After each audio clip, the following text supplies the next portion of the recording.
Hello friends, आपका हमारे channel मेधा academy में हार्दिक स्वागत है। जैसा कि आप सब लोग जानते होंगे, आपको दीक्षा ऐप पर असाइनमेंट बनानी है। तो आज हम आपके सामने समावेशी शिक्षा का 5th असाइनमेंट लेके आए हैं। इससे प्रीवियस वीडियो में हमने इसके 4th असाइनमेंट को डिस्कस किया था। अगर आप उसे देखना चाहते हैं तो प्लेलिस्ट में लिंक से जाकर वीडियो को देख सकते हैं। हमने समावेशी शिक्षा के 4th assignment first, second, third, fourth तक सारे असाइनमेंट को वीडियो अपलोड कर दी हैं। अगर आप उसे देखना चाहते हैं तो प्लेलिस्ट में लिंक से जाकर वीडियोस को देख सकते हैं। आज हम आपके सामने 5th असाइनमेंट को डिस्कस करने वाले हैं। अगर आपको हमारा वीडियो पसंद आए तो प्लीज़ वीडियो को लाइक कीजिए, शेयर कीजिए और सब्सक्राइब कीजिए। तो आइए स्टार्ट करते हैं। तो सबसे पहले हम देखेंगे फर्स्ट पेज पे हमें क्या लिखना है। SCERT राज्य शैक्षिक अनुसंधान एवं प्रशिक्षण परिषद। फिर नेक्स्ट लाइन में आपको लिखना है जिला शिक्षा एवं प्रशिक्षण संस्थान। यहाँ पर डाइट का नाम, जहाँ से आप BTC कर रहे हैं या DLED कर रहे हैं। फिर उत्तर प्रदेश। नेक्स्ट लाइन में लिखना है DLED 2019 बैच तृतीय सेमेस्टर। फिर उसके बाद दीक्षा असाइनमेंट, जिस भी विषय पर आप बना रहे हैं, जो भी सब्जेक्ट पे आप बना रहे हैं, उस सब्जेक्ट का यहाँ नाम लिखना होगा। जैसे कि ये समावेशी शिक्षा का है तो यहाँ पर हम समावेशी शिक्षा लिख देंगे। नेक्स्ट है असाइनमेंट टॉपिक। असाइनमेंट का टॉपिक क्या है वो लिखना होगा। जैसे कि जो 5th असाइनमेंट है वो समावेशन हेतु आवश्यक उपकरण एवं सहायक सामग्री, ये टॉपिक है, तो ये हम यहाँ लिख देंगे। फिर इसके बाद नाम लिखना है और उसके बाद आपको रजिस्ट्रेशन नंबर लिखना है। रजिस्ट्रेशन नंबर जो आपको UPDLED में जब आप एडमिशन लेते हैं तो उसके बाद आपको एक नंबर मिलता है, वही रजिस्ट्रेशन नंबर कहलाता है। वही रजिस्ट्रेशन नंबर आपको यहाँ लिखना है। और कॉलेज नेम, अगर आप प्राइवेट कॉलेज में हैं तो आपको कॉलेज का नेम मेंशन करना है, अदरवाइज आपको कॉलेज नेम मेंशन नहीं करना है। तो आइए अब देखते हैं 5th असाइनमेंट क्या है। असाइनमेंट 5 समावेशी शिक्षा और टॉपिक है समावेशन हेतु आवश्यक उपकरण एवं सहायक सामग्री। फर्स्ट क्वेश्चन को देखेंगे। समावेशन की अवधारणा को उदाहरण सहित स्पष्ट कीजिए। तो समावेशन की अवधारणा से तात्पर्य प्रत्येक बच्चे के साथ समान व्यवहार करना है। समावेशी जो हमारी कक्षाएं होती हैं उनमें सभी प्रकार के बच्चों का समावेश होता है। विकलांग बालक, मानसिक रूप से विकलांग बालक, शारीरिक रूप से विकलांग बालक, मंदबुद्धि बालक, प्रतिभाशील बालक, सामान्य बुद्धि बालक, सभी प्रकार के बालकों का समावेश होता है। तो हमें प्रत्येक बच्चे के साथ समान व्यवहार करना चाहिए और उसकी अंतर्निहित क्षमताओं को साकार करने का भी पूर्ण अवसर देना चाहिए। हमें लगता है जिस किसी बच्चे की कैपेसिटी बहुत ज़्यादा है लेकिन वो उतना नहीं कर पा रहा है, तो हमें उसे अवसर देना चाहिए और उसकी कैपेसिटी को बढ़ाकर उसके और आगे लाने का मौका देना चाहिए। इसके अंतर्गत स्कूल के भीतर ऐसी शिक्षण पद्धति, उपकरण एवं सहायक सामग्रियों का उपयोग निहित है जिसमें प्रत्येक बच्चा, चाहे उसमें जाति, वर्ग हो, विशिष्ट संस्कृति, लिंग, शारीरिक, मानसिक, सामाजिक विभिन्नताएं क्यों ना हो, की आवश्यकताओं पर समुचित ध्यान दिया जाए। कैसी भी विविधताएं हो लेकिन बच्चे पर पूर्ण रूप से ध्यान दिया जाए। समावेशी शिक्षा की नीति मित्रतापूर्ण, प्रभावशाली और अलग अलग क्षमताओं वाले बच्चों की विभिन्न प्रकार की ज़रूरतों का समाधान करने वाली होती है। निष्कर्ष तौर पर हम कह सकते हैं कि समावेशी शिक्षा एक ऐसी व्यवस्था है जिसमें किसी भी आधार पर विभिन्नतापूर्ण बच्चों के लिए ऐसा शैक्षिक परिवेश स्थापित किया जाता है जिसमें प्रत्येक बच्चे को अपनी मौलिक क्षमताओं के आधार पर स्वाभाविक रूप से पूर्ण विकास करने का अवसर मिलता है। अब आप सेकंड क्वेश्चन देखते हैं। संप्रेक्षण और सहायक यंत्र में विभेद कीजिए। तो सबसे पहले हम किसके बारे में जाएंगे? संप्रेक्षण यंत्र के बारे में। यह सामग्री उन बच्चों द्वारा उपयोग की जाती है जिन्हें बोलने और भाषा सीखने में कठिनाई होती है। एक शब्दावली जो व्यापक तौर से इनके लिए उपयोग की जाती है उसे वैकल्पिक संप्रेक्षण कहा जाता है।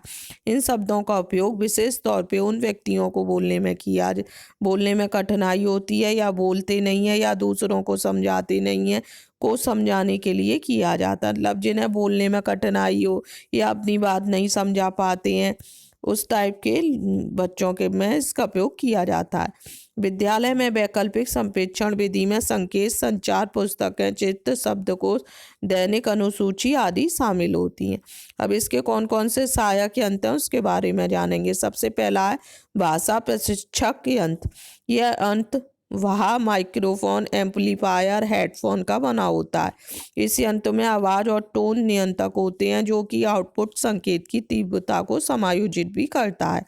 सेकंड है हमारा पठनीय टेलीफोन। यह यंत्र संप्रेषण प्रक्रिया में भाग लेने वाले सभी लोगों के पास होना चाहिए। इसमें एक बच्चा संदेश टाइप करता है और यह संकेत टेलीफोन लाइन द्वारा प्रसारित किया जाता है। संकेत नहीं, यहाँ पर संदेश हो जाएगा, यहाँ लिखने में मिस्टेक हो गई है, यहाँ पर संदेश हो जाएगा। यह संदेश टेलीफोन लाइन द्वारा प्रसारित किया जाता है और संदेश प्राप्त करने वाले की स्क्रीन पर दर्शाया जाता है।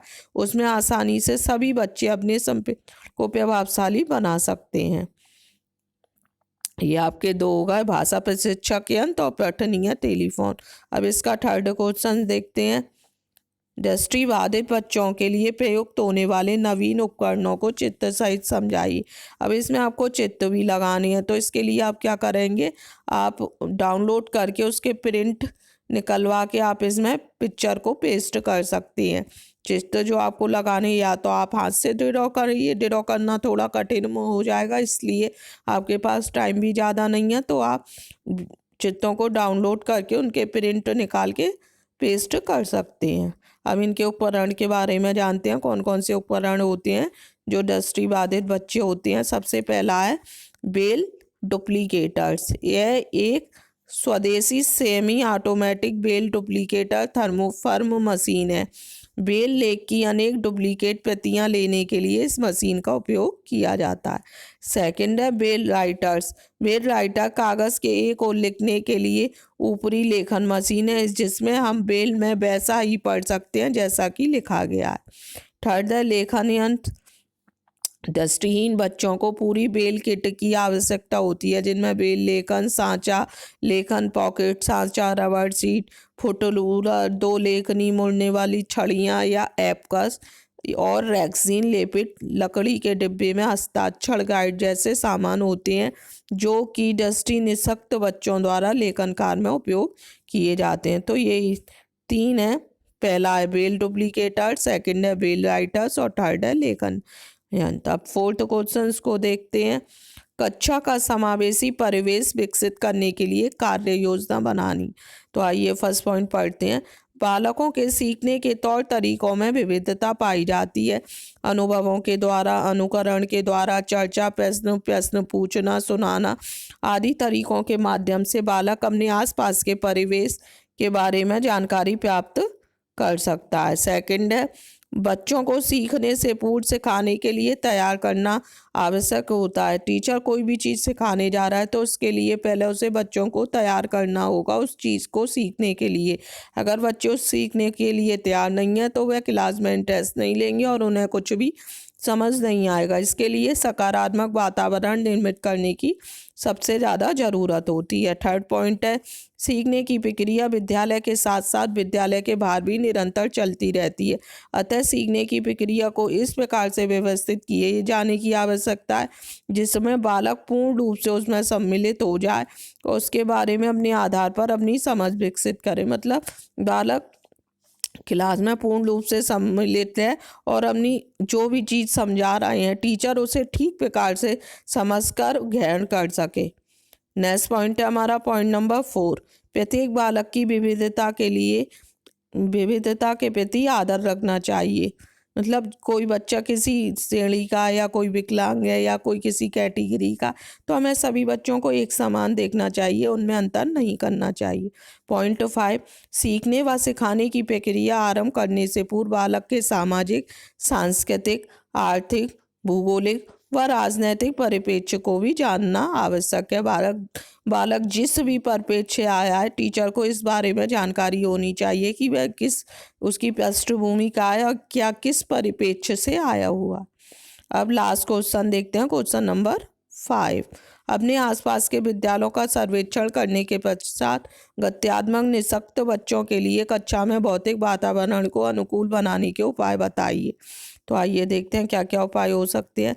तो गत्यात्मक बीमारियों से ग्रसित बच्चों में हड्डी की निःशक्तता के साथ साथ मांसपेशियों की निःशक्तता भी हो सकती है, जो उनके हाथ पैरों की चाल काफ़ी हद तक प्रभावित कर देती है। इस निःशक्तता के कारण बच्चा अपने दोनों हाथों को उठाने में, वस्तुओं को पकड़ने में और किसी अंग के ना होने की वजह से चलने में समस्या हो सकती है।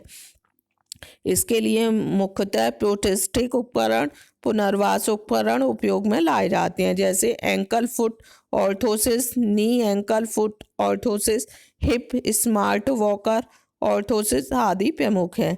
गंभीर समस्या वाले बच्चे जैसे कैविडिप्लेगिक स्नायु डिस्ट्रॉफी, स्ट्रोक आदि हैं। इनके लिए विशेष तौर से पहिया कुर्सी, तिपहिया साइकिल आदि का भी उपयोग किया जाता है। कुछ को कृत्रिम अंग के माध्यम से उन्हें कक्षा की गतिविधियों में शामिल किया जा सकता है। इसके अलावा कैलिपर्स, बैसाखी आदि के उपयोग से भी कुछ बच्चों को उनकी क्षमता अनुसार विशेष उपकरण और सामग्री का उपयोग कर सकते हैं। इसमें आप 5th असाइनमेंट में आपके थोड़ा लेंथी है, क्योंकि इसमें आपको 5 क्वेश्चंस लिखने हैं। तो ये आपका 1st, 2nd, 3rd, 4th और 5th, ये आपके 5 क्वेश्चन पूरे हो गए हैं। इसके अगले वीडियो में हम इसका 6th असाइनमेंट को डिस्कस करेंगे, तो उसे देखना ना भूलिए। अगर आपको वीडियो पसंद आया हो तो प्लीज़ हमारे वीडियो को लाइक कीजिए, अधिक से अधिक अपने फ्रेंड्स में शेयर कीजिए और अगला वीडियो देखने के लिए हमारे चैनल को सब्सक्राइब कीजिए। धन्यवाद।